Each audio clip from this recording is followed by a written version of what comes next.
I want to begin today not with a statistic, but with a moment of silence for a man I'll call Robert. Robert is 74. He is a retired structural engineer, a man used to solving problems, used to holding things up. Last winter, while reaching for a book on a bottom shelf, Robert's center of gravity shifted just 3 inches too far to the left. He tipped. He landed on the carpet with a dull thud. Nothing broke. His hips were fine. His knees were intact.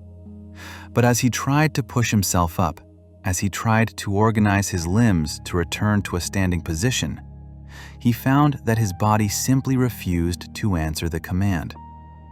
He spent 4 hours on that floor waiting for his daughter to come home. In geriatrics, we call this the long lie. And for Robert, the injury wasn't physical. It was the shattering of his identity. He realized that the floor was no longer a surface. It was a trap. If you are watching this, you probably harbor a quiet terror of that trap. Today, we are going to dismantle that trap, bolt by bolt, muscle fiber by muscle fiber. To understand why Robert couldn't get up, we have to unlearn almost everything popular culture tells us about aging.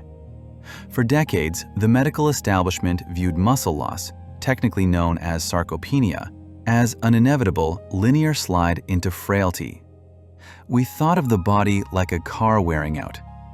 But the new science, coming out of longevity labs from Tufts to Copenhagen, tells a radically different story. Your muscles are not wearing out. They are going dormant. Specifically, you are losing a very specific type of tissue called type 2 fast-twitch muscle fibers. These are the explosive fibers responsible for power. When you try to get off the floor, you are not engaging in an endurance event. You are engaging in a heavy, compound power lift against gravity. You need immediate, explosive recruitment of motor units. When you are lying on your back and need to transition to your feet, your body must execute a complex biomechanical maneuver known as the Kinetic Chain Transfer. You must transfer energy from the ground through your core and into the vertical plane. This is not about doing 100 jumping jacks. This is about physics. To execute this physics equation, you need 3 specific biological levers. If just one of these levers is rusted shut, the equation fails, and you stay on the floor. We are going to examine these 3 muscles with the scrutiny of a surgeon. We are going to look at the Gluteus Maximus, the Vastus Medialis, and the Transverse Abdominis. Let us begin with the engine, the Gluteus Maximus. Now, please do not confuse this with simply the buttocks.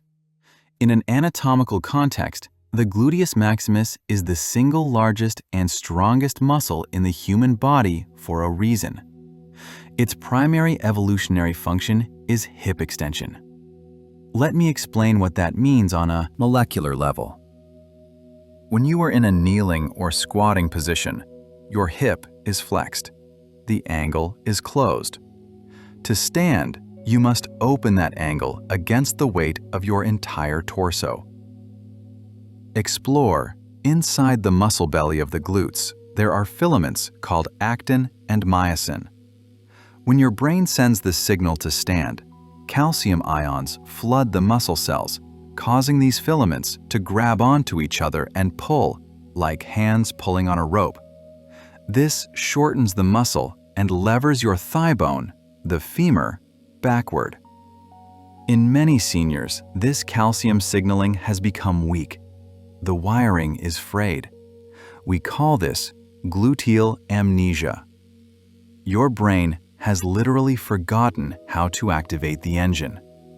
You try to stand using your lower back or your knees, but those are small, weak structures compared to the glutes.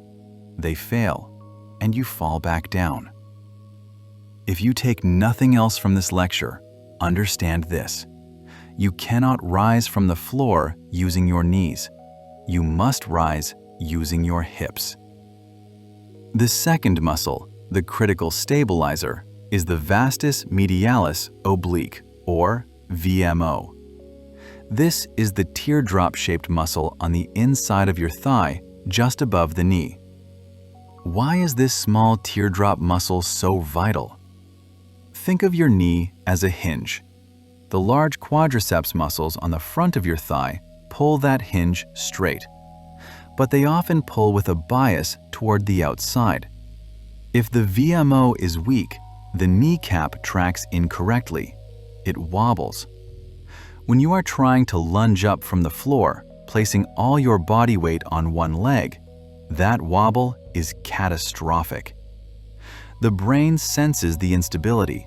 It senses that the knee might buckle, and it triggers a neural inhibition. It cuts the power. It stops you from pushing up to protect the joint. You feel weakness, but what you are actually experiencing is a safety shutdown because your VMO failed to stabilize the patella. The third muscle is perhaps the most misunderstood, the transverse abdominis. This is not the six-pack muscle. The six-pack is purely cosmetic. The transverse abdominis is your body's internal weight belt. It wraps horizontally around your spine and organs. When you contract it, it increases intra-abdominal pressure. Imagine a soda can.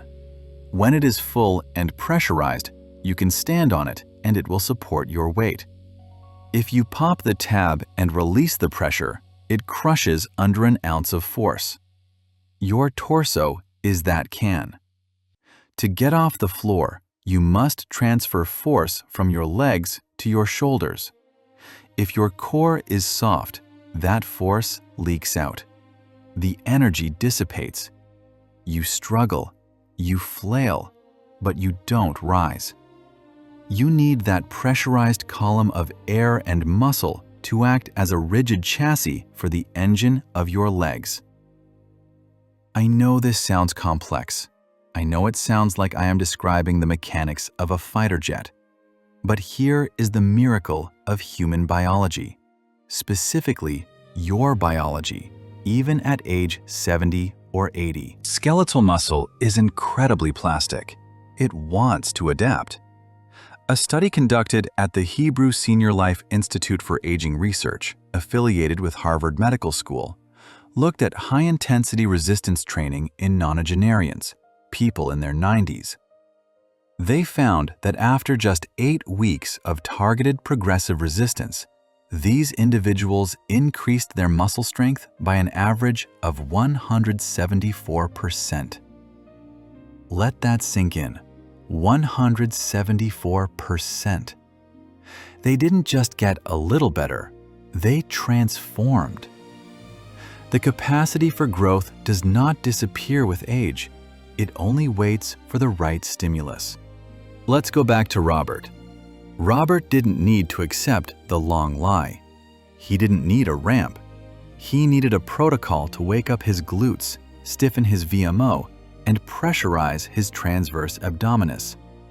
We implemented a strategy for him, not generic exercise, but specific, targeted activation. And today, I am giving you that exact protocol. We call this the floor exit protocol. It is divided into 3 phases: activation, strengthening, and integration. You will not need a gym membership. You will need a chair, a carpet, and your full attention. Phase 1, morning activation, the glute bridge. Do not roll out of bed and immediately start walking. Your glutes have been dormant all night. We need to turn the electricity on. Lie on your back in bed or on the floor, knees bent, feet flat. Place your hands on your hip bones. Now, specifically squeeze your buttocks before you lift. Imagine crushing a walnut between your cheeks. Lift your hips until your body forms a straight line from shoulder to nightmare. Hold for 5 seconds. This is the crucial part. Do not drop. Hold. Feel the burn in the glutes, not the lower back.